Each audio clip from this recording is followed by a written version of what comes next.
नमस्कार, मैं शिवांगी और आप देख रहे हैं जनहितैषी। आइए बढ़ते हैं पंजाब की प्रमुख खबरों की ओर।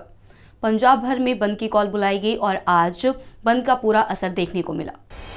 पोस्ट मैट्रिक स्कॉलरशिप घोटाले और हाथरस में हुई गैंगरेप की घटना को लेकर संत समाज और वाल्मीकि टाइगर्स फोर्स की तरफ से आज पंजाब बंद का न्योता दिया गया था। इस संबंध में पंजाब भर में प्रदर्शन किए गए। पंजाब बंद का प्रभाव महानगर लुधियाना में भी देखने को मिला।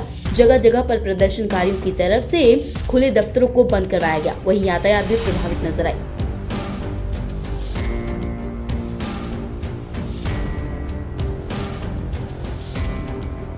श्रोमणी कमेटी व जत्थेदारों के बीच झड़प के बाद खालिस्तान के नारे लगाए गए।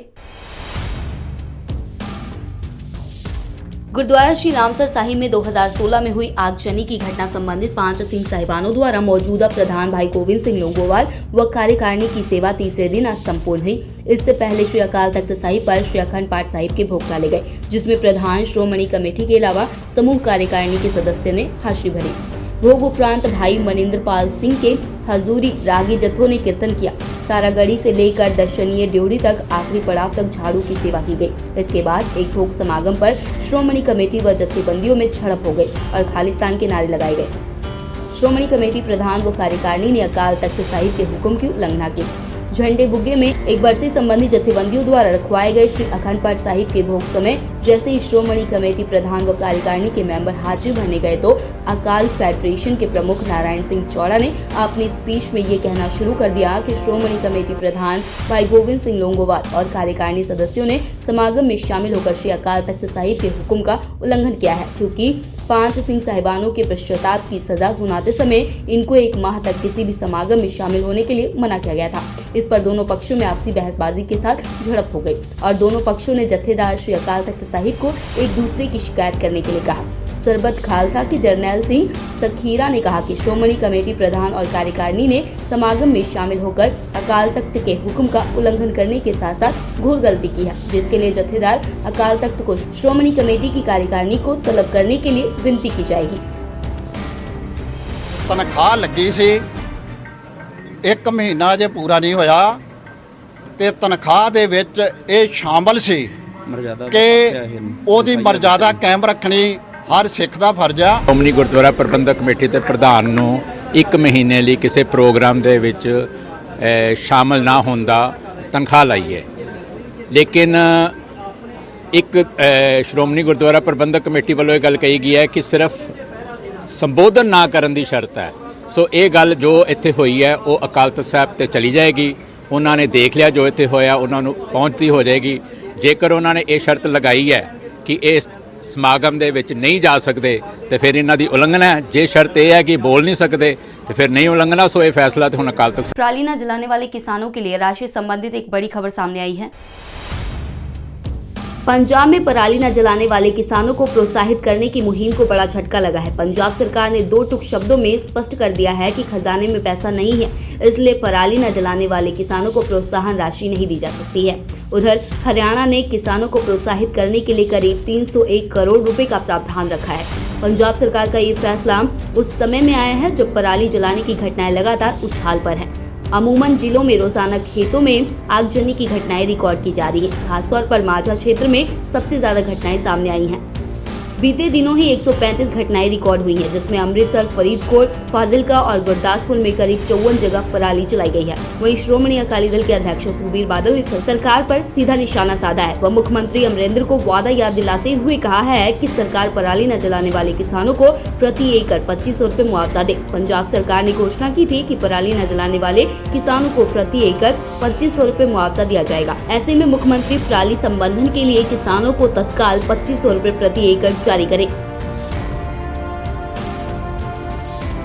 मैं बलवीर सिंह जी की कहना चाहोगे, पराली ਨੂੰ ਅੱਗ क्यों लगा रहे? क्योंकि पराली ਤੁਹਾਨੂੰ फंड भी दिते गए ही कुछ सरकार वालों। देखो जी, ये किसान की जी मजबूरी आ, क्योंकि छोटा किसान है, 2-2.5 एकड़ का किसान है, तो जो इस पराली नष्ट करने वास्ते घट तो घट 60 हॉर्स पावर का ट्रैक्टर हो तो फिर जी पराली नष्ट होंगी है।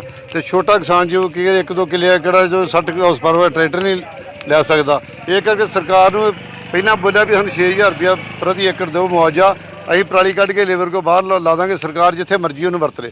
ਜੇ ਸਰਕਾਰ ਨੇ 6000 ਦਿਆ ਤੇ ਪਿਛਲੇ 2500 ਰੁਪਏ ਦਾ ਲਾਰਾ ਲਾਇਆ, 2500 ਰੁਪਏ 1 ਰੁਪਿਆ ਦਿੱਤਾ ਤੇ ਕਿਸਾਨ ਦੀ ਮਜਬੂਰੀ ਆ ਜੀ, 2 ਦਿਨ ਦਾ ਟਾਈਮ ਹੁੰਦਾ ਕਿਉਂਕਿ ਕਿਸਾਨ ਨੂੰ ਵੀ ਹੁੰਦਾ ਵੀ ਮੈਂ ਅੱਜ ਪਰਾਲੀ ਅੱਗ ਲੂ ਕੇ ਭਲ ਕੇ ਮੈਂ ਸਬਜ਼ੀ ਲਾਉਣੀ ਆ, ਸਬਜ਼ੀ ਲਾ ਕੇ ਬਾਅਦ ਚ ਕਣਕ ਬੀਜਣੀ, ਇਹੋ ਲਾਲਚ ਕਿਉਂਕਿ ਫਸਲਾਂ ਦੇ ਰੇਟ ਤੋਂ ਹੈ ਨਹੀਂ ਬਾਅਦ ਤਾਂ ਕੁਛ ਰਿਹਾ ਨਹੀਂਗਾ, ਇਹ ਕਰਕੇ ਕਿਸਾਨ ਦੀ ਮਜਬੂਰੀ ਆ ਜੀ। ਪਰ ਕੈਪਟਨ ਸਾਹਿਬ ਵੱਲੋਂ ਤਾਂ ਕਿਹਾ ਗਿਆ ਵਾ ਕਿ ਗੱਲਾਂ ਦੇ ਉਦਾਂ ਹੀ ਆ, कागजां दे विच किसान को कुछ नहीं पहुंचा। लगातार प्रदर्शन कर रहे किसानों को अब सरकार की तरफ से एक और बड़ा झटका दिया गया है। पिछले 16 दिनों से राज्य में रेल ट्रैक पर बैठे किसानों को एक और झटका लगा है। मालगाड़ी न चलने के कारण सरकारी और प्राइवेट थर्मल प्लांट में कोयले की भारी किल्लत के चलते कई यूनिट बंद कर दिए गए हैं। ऐसे में राज्य में बिजली की मांग को पूरा करने के लिए राज्य सरकार ने कृषि क्षेत्र में दी जा रही बिजली में कटौती कर दी है। अब किसानों को 2 घंटे ही बिजली मिलेगी। यहाँ राहत की बात यह है कि राज्य में बिजली की मांग तेजी से गिरी है। मांग और उत्पादन में सिर्फ 500 से 1000 मेगावाट का ही फर्क है। इसको पूरा करने के लिए सरकार ने खेतों को मिल रही बिजली पर कैंची चलाई है। बता दें कि इन दिनों में आलू और अन्य सब्जियों की बिजाई जोरों पर है। ऐसे में बिजली काट कर सीधा असर किसानों पर ही पड़ेगा। हालांकि पावरकॉम ने बिजली कट की आधिकारिक तौर पर पुष्टि नहीं की है। पावरकॉम के चेयरमैन ए वेणु प्रसाद ने माना है कि कोयला न मिलने के कारण संकट बढ़ रहा है। उन्होंने कहा है कि हम पंजाब में ब्लैक आउट नहीं होने देंगे, जिसके लिए विभाग की तरफ से उचित कदम उठाए जा रहे हैं। पंजाब स्कूल शिक्षा बोर्ड की तरफ से विद्यार्थियों के लिए एक अहम सूचना जारी की गई है। पंजाब स्कूल शिक्षा बोर्ड द्वारा अक्टूबर 2020 में होने वाली गोल्डन चांस रीअपेयर और अतिरिक्त विषयों के अंतर्गत परीक्षा देने के इच्छुक परंतु परीक्षा फॉर्म भरने से वंचित रह गए परीक्षार्थियों को परीक्षा फॉर्म भरने का एक और तत्काल मौका प्रदान किया गया है। बोर्ड के कंट्रोलर परीक्षाएं जनकराज मेहरोक ने बताया कि 10वीं और 12वीं कक्षाओं के गोल्डन चांस ओपन स्कूल प्रणाली के अंतर्गत रीअपेयर विषय और अतिरिक्त विषयों की परीक्षा देने के लिए लेट फीस के साथ परीक्षा फॉर्म भरने की अंतिम तिथि 1 अक्टूबर निर्धारित की गई थी, परंतु इन परीक्षाओं के देने के इच्छुक कई परीक्षार्थी अंतिम तिथि तक अपनी परीक्षा फीस और फॉर्म नहीं भर सके थे। अब इन परीक्षार्थियों के भविष्य को मुख्य रखते हुए शिक्षा बोर्ड द्वारा अक्टूबर महीने के अंतिम हफ्ते में शुरू होने वाली इन परीक्षाओं के लिए 3000 रुपए प्रति परीक्षार्थी लेट फीस के साथ ऑनलाइन परीक्षा फॉर्म भरने की अंतिम तारीख 1 अक्टूबर से बढ़ाकर 15 अक्टूबर निश्चित की गई है।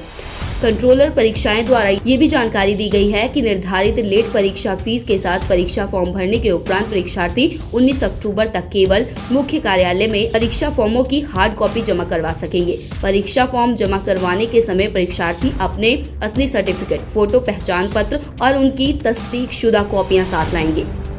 इसके संबंध में विस्तृत जानकारी पंजाब स्कूल शिक्षा बोर्ड की वेबसाइट पर उपलब्ध है। रेल रोको आंदोलन का असर अब मार्केट पर भी पड़ता दिखाई दे रहा है।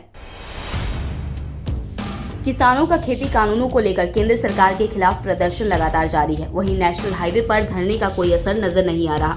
रेल लाइनों तक ही किसानों का धरना सीमित नजर आ रहा है, जिसका असर जरूरी वस्तुओं की सप्लाई पर पड़ता नजर आ रहा है। वहीं अब सब्जी मार्केट में भी इसका प्रभाव पड़ता नजर आ रहा है। लगातार दामों में बढ़ोतरी दर्ज की जा रही है। कोयले व खाद की सप्लाई भी ठप नजर आ रही है। आज के लिए बस इतना ही। आप बने रहे जनहितैषी के साथ। धन्यवाद।